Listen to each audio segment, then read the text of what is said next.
Assalamualaikum warahmatullahi wabarakatuh. Halo, apa kabar anak-anak kelas 4 MIN Banat Kudus? Semoga kalian selalu dalam lindungan Allah Subhanahu wa taala, selalu diberi kesehatan, nggih. Hari ini ada mata pelajaran SKI ya. Sebelum Bu Hani menyampaikan materi pada hari ini, Bu Hani akan mencoba untuk mengajak kalian mengingat materi pada 2 minggu yang lalu. Apa materinya? Ya, benar ya. Materi tentang bagaimana cara awal Nabi dalam berdakwah. Nabi berdakwah setelah menerima wahyu yang kedua, yaitu surat Al-Mudatsir ayat 1 sampai 7. Nah, kemudian Nabi berdakwah hanya kepada kerabat dan sahabatnya saja. Kerabat itu saudara ya, saudara dekat dan sahabatnya saja.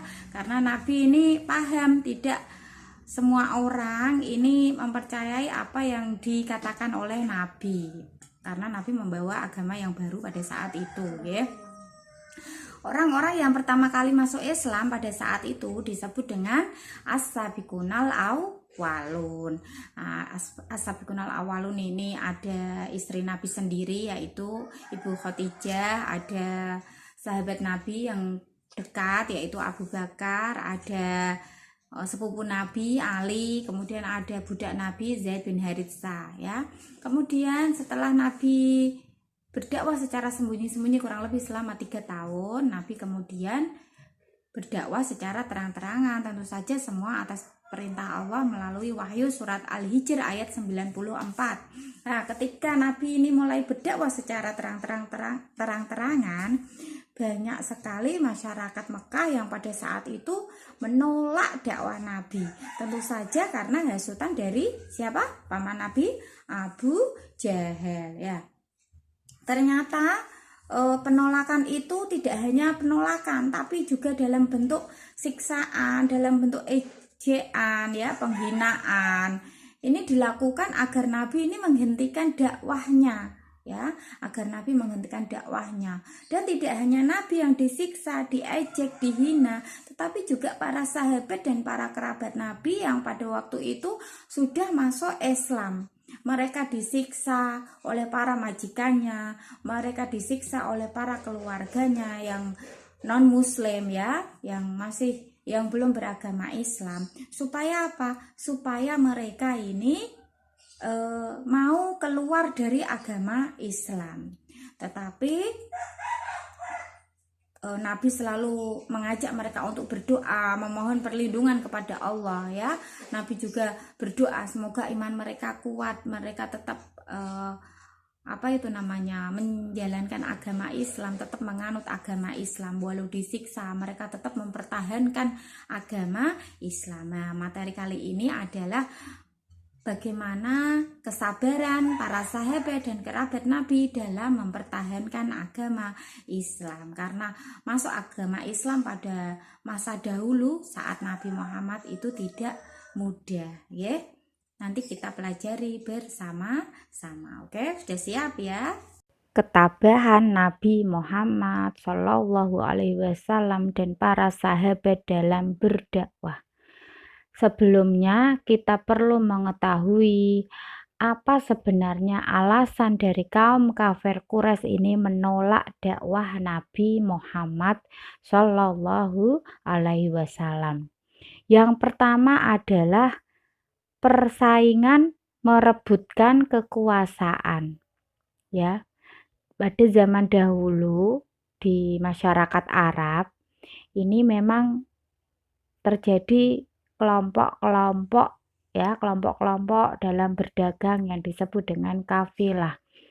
Kelompok satu dengan kelompok yang lain ini saling merebutkan kekuasaan, ya. Banyak-banyakan harta, banyak-banyakan budak, banyak-banyakan lahan. Itulah nanti kalau adanya agama Islam, mereka tidak bisa lagi nih merebut kekuasaan. Itu yang dikhawatirkan. Yang kedua adalah hilangnya sistem kasta. Kasta itu status sosial ya. Dulu di masyarakat Arab juga terjadi beberapa tingkat kasta. Yang paling atas adalah kasta bangsawan, orang-orang kaya, sampai yang terendah adalah orang-orang yang menjadi budak. Budak itu sudah dibeli ya, dan tidak ada hak asasi bagi mereka. Semua sudah seperti barang saja. Manusia itu seperti barang ya, tidak ada hak apa-apa kalau sudah menjadi budak. Nah, ini di dalam agama Islam tidak ada perbedaan kasta ya, karena di dalam Islam semua orang sama, yang membedakan adalah takwanya. Kemudian yang ketiga adalah mereka ini merasa mempunyai status yang lebih tinggi. Kaum Quraisy ini merasa punya status yang lebih tinggi daripada yang lain, karena mereka merasa nenek moyang mereka lah yang menguasai kota Mekah, yang menjaga Ka'bah ya, karena Ka'bah ini kebanggaan masyarakat Arab dulu, masyarakat kota Mekah.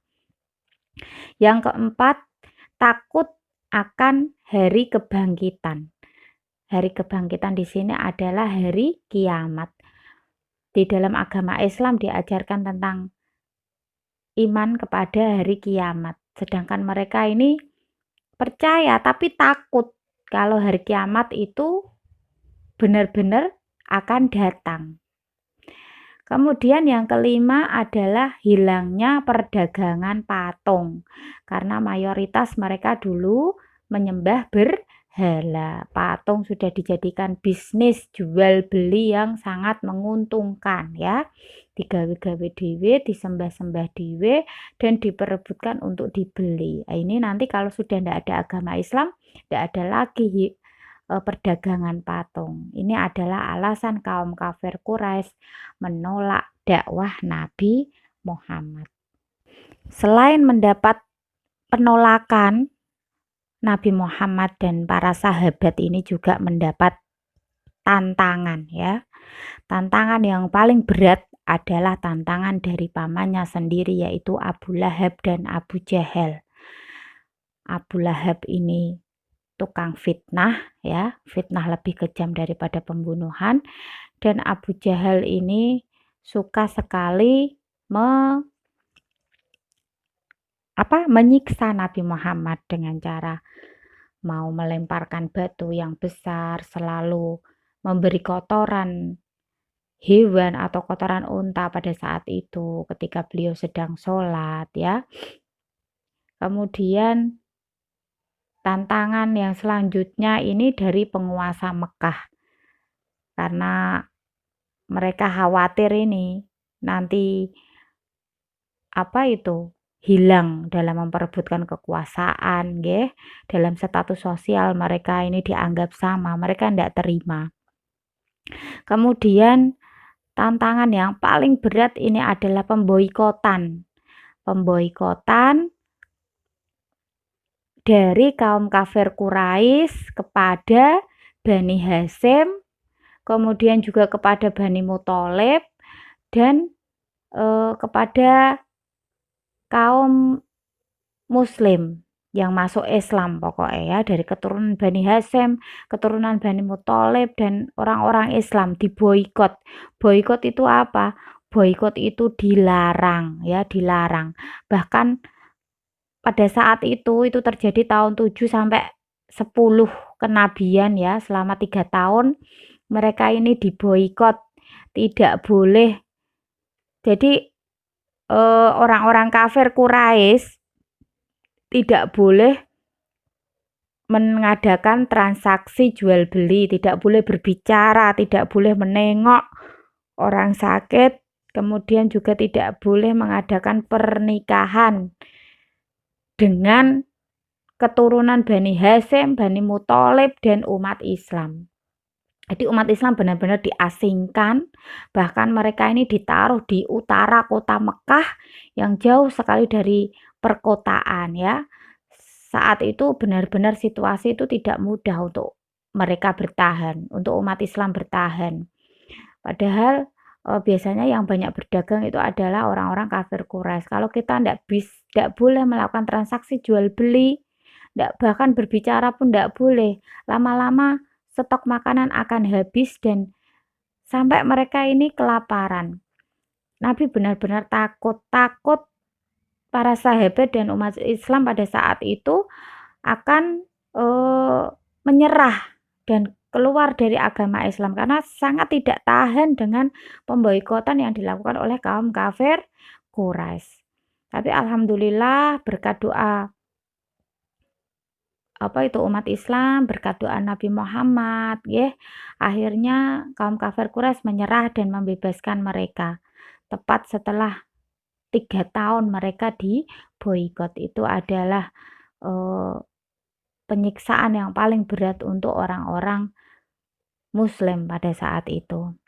Ditambah lagi pada tahun ke-10 kenabian, Nabi ini ditinggal wafat oleh pamannya yang bernama Abu Thalib dalam usia 87 tahun. Paman Abu Thalib adalah paman yang selalu melindungi Nabi, mendukung dakwah Nabi, bahkan sejak usia 8 tahun sampai Nabi menikah usia 25 tahun, beliau diasuh oleh paman Abu Thalib, ya. Bagaimana sedihnya Nabi ini ditinggal oleh paman Abu Thalib. Masih sedih, 3 bulan kemudian Nabi juga ditinggal wafat oleh istri tercinta yaitu Ibu Khadijah dalam usia 65 tahun. Ditinggal beruntun ini terjadi pada tahun ke-10 kenabian. Makanya tahun ke-10 kenabian disebut dengan tahun Amul Husni atau tahun duka cita. Walaupun Nabi ini seorang Rasul, tapi Nabi juga manusia biasa yang akan kehilangan apabila ditinggal oleh orang-orang yang Nabi sayangi. Yang selanjutnya ini tantangan atau penyiksaan kepada para pemilik budak, ya. Jadi orang-orang yang memiliki budaknya nak mlebu Islam itu benar-benar disiksa. Bahkan ada yang sampai wafat, ya. Inilah tantangan-tantangan yang paling berat ketika Nabi dan para sahabat dulu memeluk agama Islam.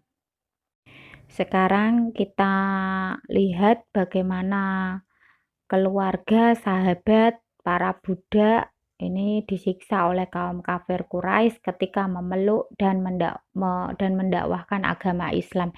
Yang pertama ada Ibu Khadijah binti Khuwailid, istri Nabi Muhammad sendiri, ya. Istri Nabi Muhammad ini dulunya adalah orang yang sangat kaya raya di kota Mekah, ya. Beliau menikah dengan Nabi Muhammad tidak memandang harta, tapi memandang akhlak dari Nabi Muhammad.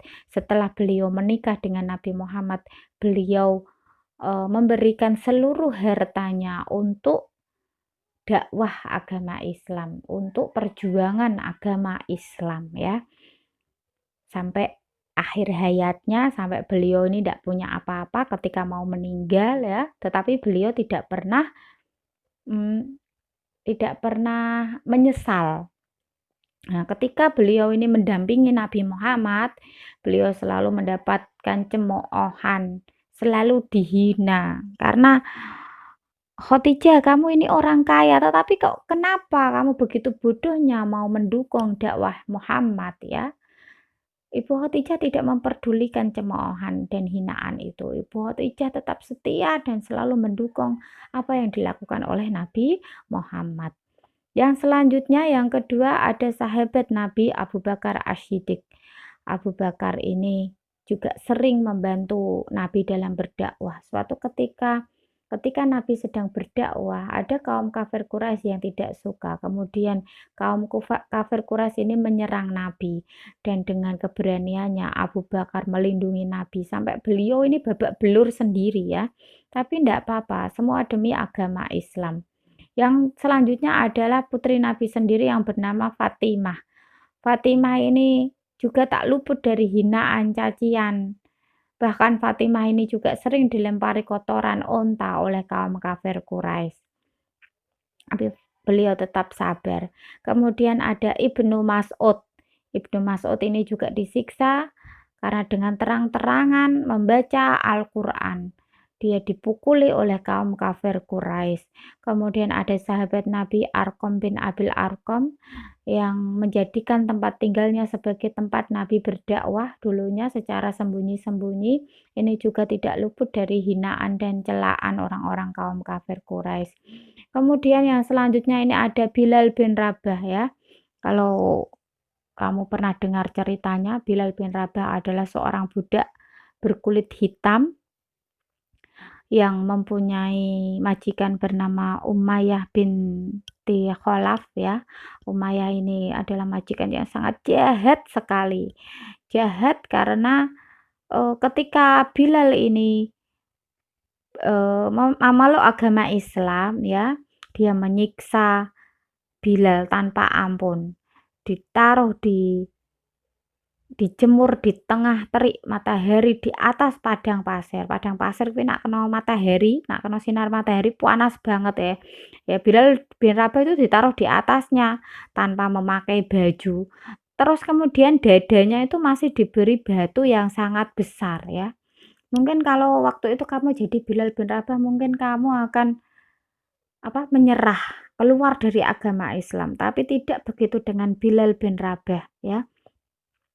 Bilal hanya mengucap ahad, ahad, ahad, ahadun. Artinya apa? Allah itu satu. Bilal percaya bahwa Allah akan menolongnya. Di dalam sejarah Islam, Bilal bin Rabah adalah orang yang pertama kali mengumandangkan azan. Suaranya merdu sekali. Ya. Kemudian sahabat selanjutnya yang mendapat siksaan adalah Utsman bin Affan. Utsman ini adalah dari keluarga bangsawan.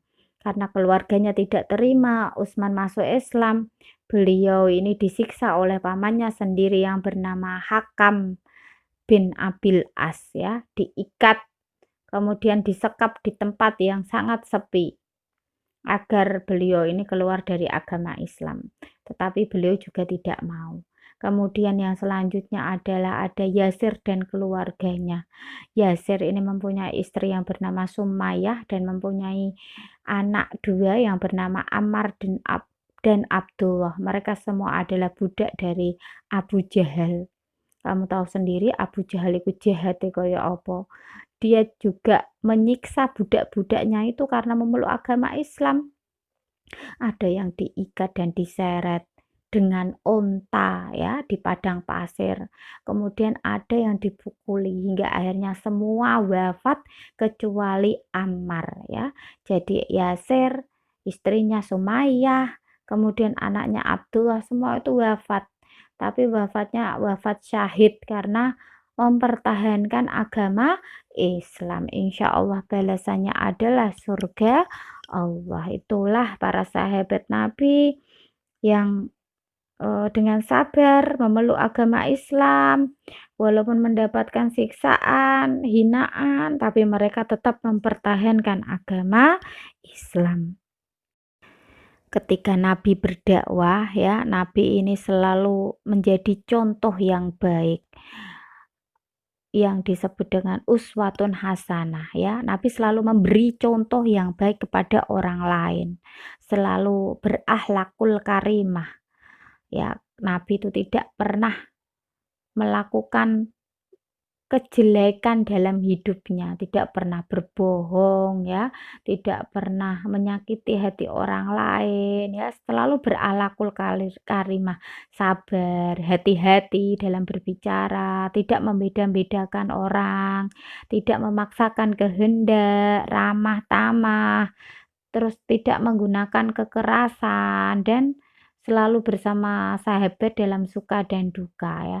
Makanya eh, banyak sekali yang tertarik dengan agama Islam karena melihat Nabi ini selalu menjadi contoh yang baik. Makanya kalau kita kepengen eh, mengidolakan seseorang, idolalah orang-orang yang mempunyai akhlak yang baik ya. Kalau kita mau mengidolakan orang itu jangan bintang Korea gitu ya, jangan artis-artis yang bisanya hanya nyanyi, hanya jingkrak-jingkrak, tapi lihatlah dari akhlak mereka ya.